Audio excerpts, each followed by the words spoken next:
Hello everyone, my name is Miss Bardar, and welcome to quite a unique video. Welcome to L37. Welcome to the presentation of an adventure map in Planet Coaster. Yes, an adventure map, another experience, an interactive or experience themed around the back room by Fog. So I will do a quick presentation of the map of this little hub area, and then we'll have an interview with Fog, the creator of the map. So beware of spoilers, because there will be a few, and yeah, there will be some spoilers. So I don't want you to play the map. The workshop will, the link to the workshop will be in the description. So go play the map. All you have to do is play the map, go into guest view, ID UI, and you have a perfect export team of isolation, unsettling environment, my blood effect, jumpscare, and dark team. Recommend for player age 13+. Player with claustrophobia or thalassophobia should proceed with caution. And then I will explain the rest, but yeah, this is an adventure map by Fog. It's crazy, I have no word for it, so I will do the interview, then I will end with my review of the map. There won't be gameplay of me exploring because I didn't record that when doing the playtesting with Fog, and since I already did the playtesting, I don't want you to be robbed of the experience, because, well, I know the map, I will be lost because this is a maze and amazing. But yeah, go play the map, then I will explain everything in there, and then we'll have the trailer for the map, and after that the interview, and then my review. So, warning, I can move. If you cannot move, it's likely the end of the report. As shown, you will need to press enter or show out, click OK to regain control. Walking near the wall and edge can get you to fall onto other path and pull below. This is a bug, and while thematic, unintended. Or to avoid, soft locking have been taken. When first person camera, pressing escape or right click will exit you from the current position. You can respawn yourself in pool in the complex. So you can set the time, the recommended graphics, and then this is the really interesting thing. In first person camera you can interact with the game, and normally we have the play seconds, but Fog added this little effect, so yeah, you can see what. And then the tracker, you can find 9 of them located in the complex. And there's the beeping sound. You will like that beeping sound. And yeah, there's a collectible system that work. So you need a certain number of collectible. And even if technically you could break the game, because try to play the map and just have fun, so when you're ready to set up the map. Perfect.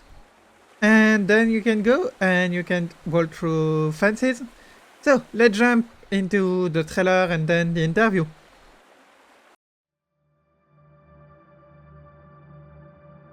Hello, no one is available to take your call. Please leave a message after the tone. Hello there, this is Lucas. I work with Mr. King and the King Swimming Complex. I have a job offer, so to say. We would like to hire you to enter the complex and find some trackers that have been misplaced. They fall off the guests from time to time. Unfortunately, 2 of them are quite deep in the complex. However, we trust that you will do your best.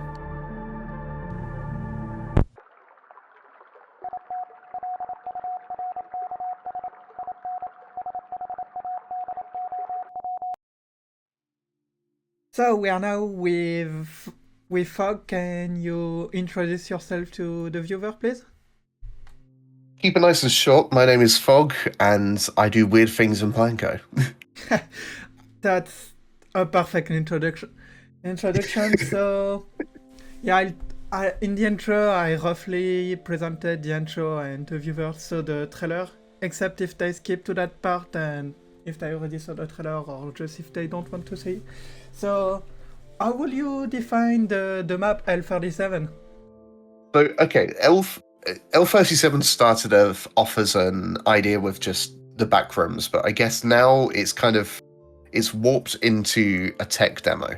The idea behind L37 and subsequently L37 Blood in the Water is just to push the limits on what we can do with the game and what people expect of it. And spoiler alert, without any, I think you did push beyond what people were thinking was capable in the game. At least it did for me, so... Yeah, but it's nice to surprise people sometimes and give them more than what they were expecting. Under promise, over deliver. Yeah, I will go more about my experience with the map in depth after Dax and Monk, so we can just focus on the interview, even if it's not really a formal one. And one question I know I already asked you when I did the playtest, and it was why making it in Planet Coaster 2? Why make this kind of experience in Planet Coaster 2 when there's game engine and asset available and all kinds of things that it could have been a standalone indie game? It very well could be. I think the main thing as to why it's in Planet Coaster for me is just proficiency. Like I've taken a good amount of time to develop the skills and ways to interface with the Planet Coaster system to the point that out of most of the software or sandboxes that could accomplish this is the one that I feel I'm most capable of offering an experience like this in. There could be future projects where it leaves Planet Coaster 2, but at very least it's kind of fun to push the limits in a system that you're comfortable with. As you told in your video, it was first background for the coaster you did. I don't even remember the model, I'm sorry. I'm very bad at coaster models. I think it's a Vekoma, don't worry yet. But how did it become just a backdrop for an experience for a coaster to a fully adventure map, I like to call it, or just an interactive experience? Yeah, that is partly the sources of inspiration that I had. One of the first ones was Smitty's playthrough of Pool Rooms. There's a lot of interactive experiences, I guess, games that take the mythos of the backrooms and twist that into an experience that is more than just walking around environments. And that kind of drove me to think, okay, well, everything's on the grid already. It wouldn't be that hard to place paths to get nice photos. And then that just snowballed into the idea of if you can walk on all the paths, you can connect them together and you can make a maze and then you can make an adventure map. And, well, it was a slippery slope to 3 months later when we had this this on our doorstep. As I experienced it, I did quite get lost in that maze, so...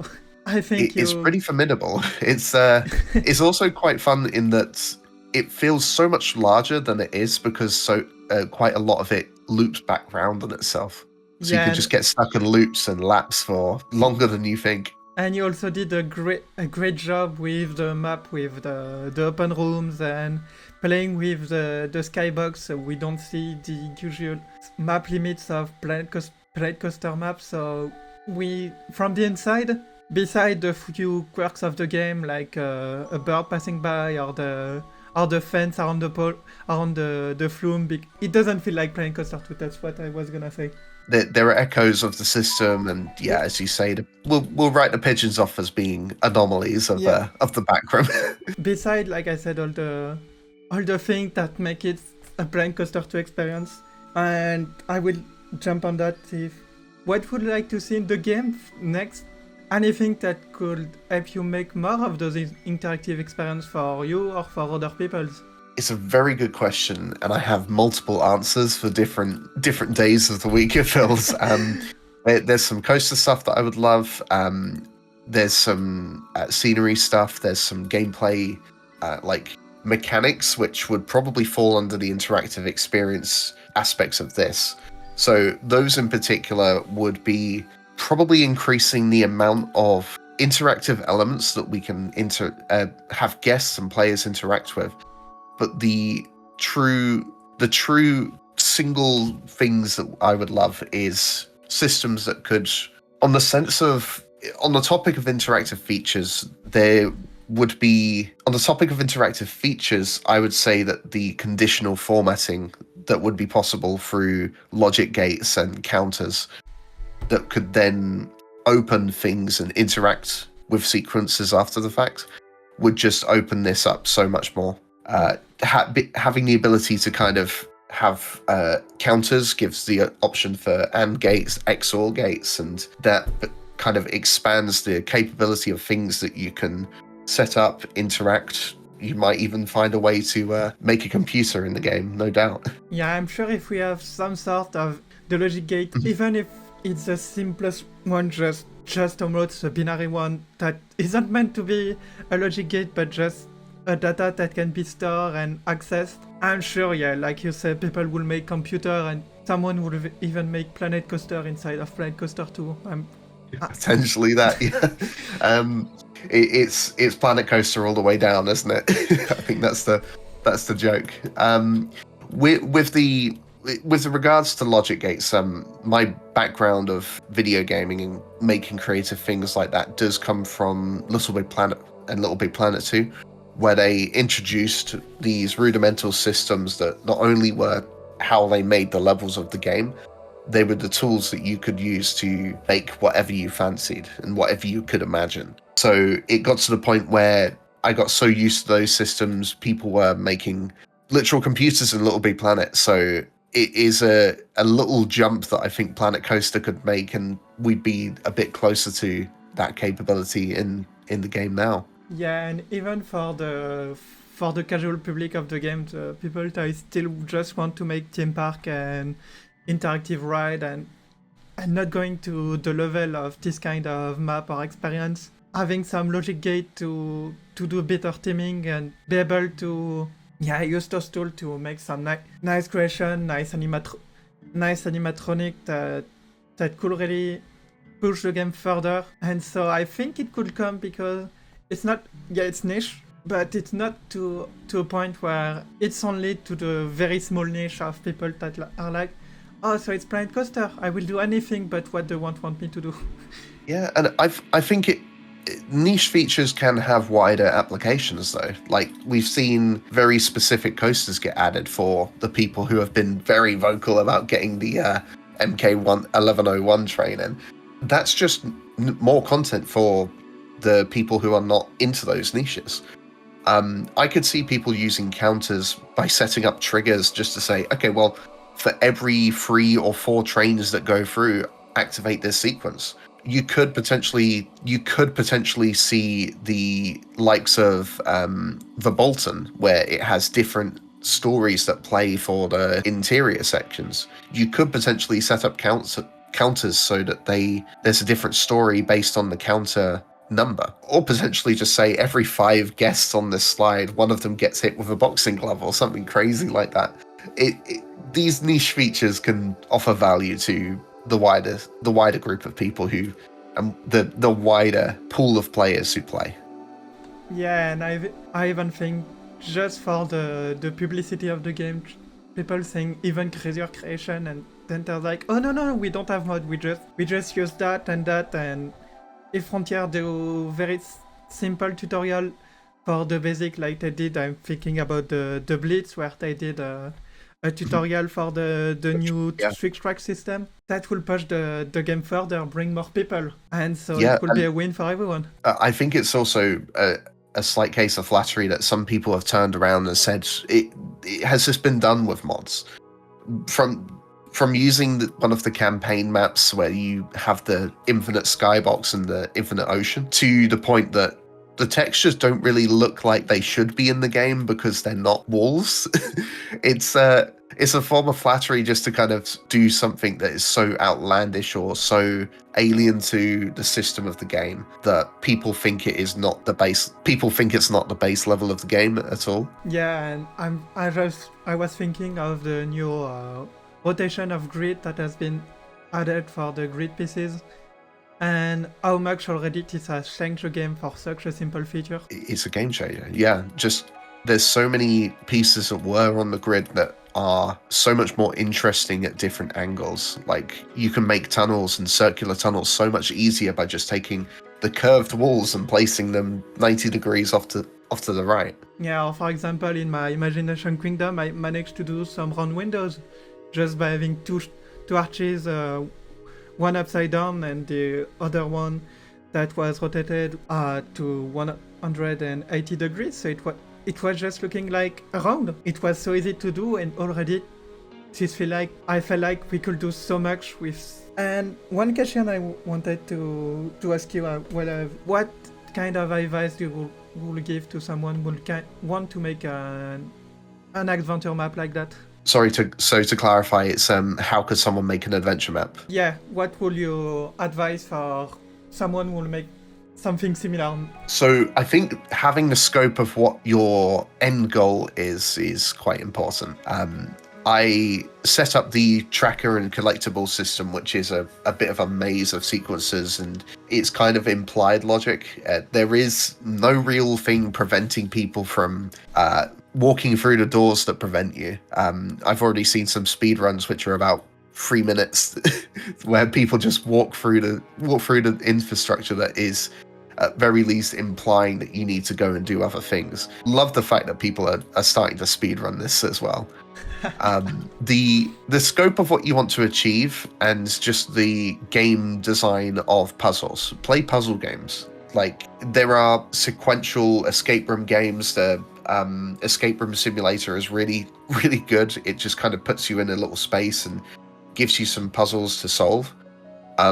Walking simulators like The Vanishing of Ethan Carter. The Witness is a hard one to pitch, but as an overall experience, I think that was good. It's a lot of puzzles, but the environment work is really interesting as well. Playing games that inspire you to make this, I think, would probably be the first step, and then approaching the systems, working out what they can do, how you can represent changes in the map, changes in the spaces that are available, and go from there, to be honest. I think I kind of rambled my way to an answer there. It's how do you make an adventure map? It's play adventure games, pretty much. Well, that's a good answer. And one little question I also asked you when I was doing the playtest, but asking you again for the viewer, will you call this sort of experience art even if it's inside a video game? I would say so. That there's intention behind the thing that has been created here. I feel that intention to kind of make art even digitally is a tough question. I would see what I have done here as art. This is an unusual canvas, but I would also kind of say that video games can be art, and games within games can be art as well. Yeah, like I told you during the playtest, this is really like a UFO of the inside the workshop, inside the game, and I really hope it can inspire people to, even if it's stay pretty niche, because well, people will still want to play Planet Coaster, to make theme park, make attraction and all. That it inspires people to see that there's way more to the game than just coaster and teaming and pools.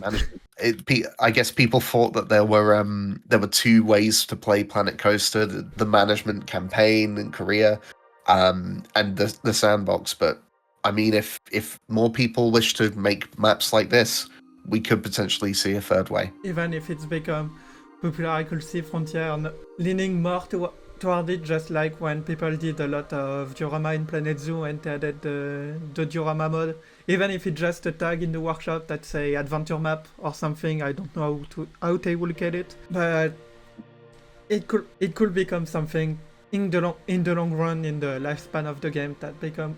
We look back and we're like, yeah, it started with this pool room map, and when we look at it, now it looks very primitive, and now look what we can do with this kind of map in the game when, I don't know, 2 years, 3 years, I hope we can look back on this and say, wow, Fog was a precursor on this kind of map, but wow, the logic and all of that was very primitive, and we learn a lot. Yeah, and again, it is a tech demo for the cool things that are hopefully going to overshadow this as well. This can be one of the first, and I'm sure more people will make adventure maps, and I want adventure map friends. I want people to make some that I can experience. That's maybe a bit of a selfish perspective, but this was fun to make. I can only imagine it's fun to play. And even some people will find a way to use the useless jump button of the player camera and make a parkour map or whatnot. I have no idea, but I think there's a few limitations to a parkour map and like jump puzzles, but mainly in like the way how it sticks you to the ground and sticks you to the path. It seems that the only real way that you can get off of that path is falling onto other paths at the moment, which I believe is a bug. But thematic at very least when it comes to the back rooms. Yeah, I think how it works is that there's a ray casting from the player that detect the ground. Mm-hmm. And so sometime where you're too close to the edge, the ray touch the path that is way below. And so it's like, oh, I need to stick the player to that path. Mm-hmm. And you just end up somewhere like 20 meters below. Yeah, I fell 2 times in that map, and since it's a maze, it really didn't help with my navigation skills that are inexistent. You completely just say, okay, well, let's put you in a completely different area now. Yeah, hope you can get back to where you were. So I have 2 questions left for you. The first one is, what's left? Do you want to talk about what?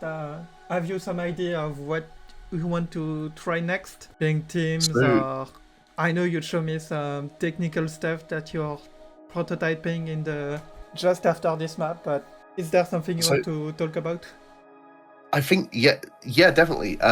So this project feels complete, and once projects feel complete, I step into like rapid prototyping stage. What could I do next? And I'm not gonna lie, the buzz around this adventure map has definitely got me thinking of what I could do with that next. Oh no, right, okay, I'm back, Bravada. With the success of this adventure map, it has kind of given me pause for thought of thinking, how could we push it a little bit further? There are some early testings about working with the in-game clock to activate certain things at certain times, and there might be an option to set up an experience. It might not be horror. I think I probably shouldn't do 2 horror in a row, because then people will assume me as the horror adventure map guy.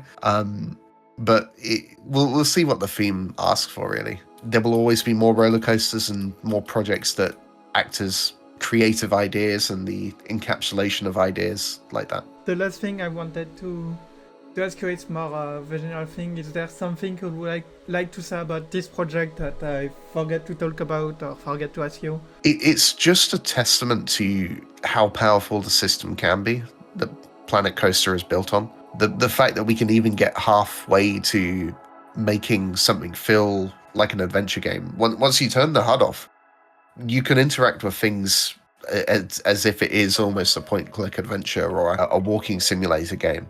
Yeah, and you had a pretty smart idea to add a special effect to interactable. Yeah, like just adding things that will pop in as well, so that you can kind of do sequential things based on not showing them the things they can interact with. That's really useful. We're looking at hopefully the start of the crazy things that might be possible in this particular branch of creations in Planet Coaster.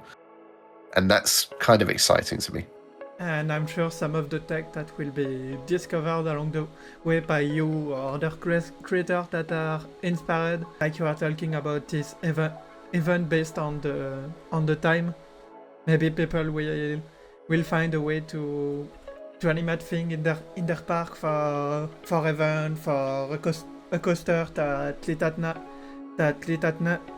at night, but with different colors depending of the hour. Or Definitely, the sky's the limit, and once we get more features to do this, that goes even higher.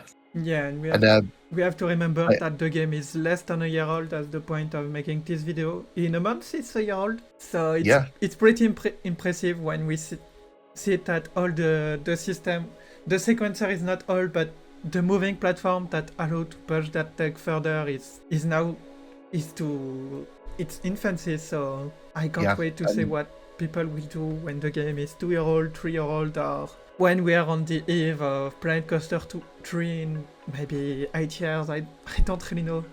And we're like, I'm gonna stay into Planet Coaster 2 because I still want to make adventure map, and Planet Coaster 3 I still need to get used to the system. So Yep. Well, if we see that, and whatever that looks like, I can only imagine it will be even more wild, at least. I do have a couple shout outs to a few people who have helped along the way.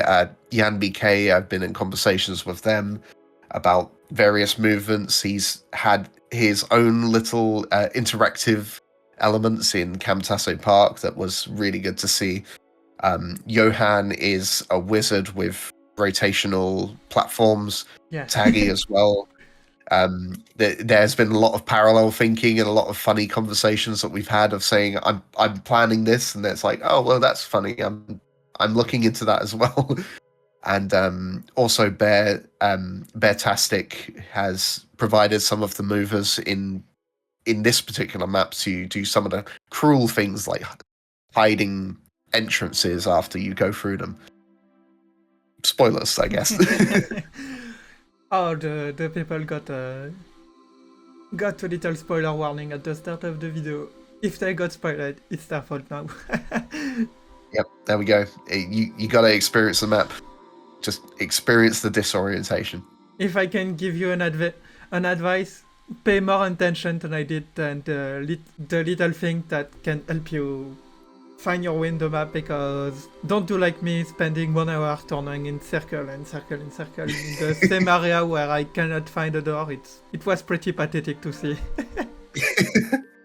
But it was very good playtesting, so thank you for that. Okay, anything left to say, or I can... Thank you for the platform. It's wonderful to speak about it, and I appreciate you for the help that you've done and having me on here. I will return the thank you for the playtesting, letting me interview you, and I cannot wait to see what you'll do next, and what the seed of this map will bring to the future. Same here. We'll realize that and see what that is. Yeah. I think that's the exciting part. So my review of the map, I would say L37 is really a unique experience in the Planet Coaster workshop, in the community. It was really a surprise to experience this. It really got me scared at some point, and it's crazy because even if I know it's Planet Coaster, I got scared, I got uneasy, even when I know the game so much. And it's truly a really well done proof of concept.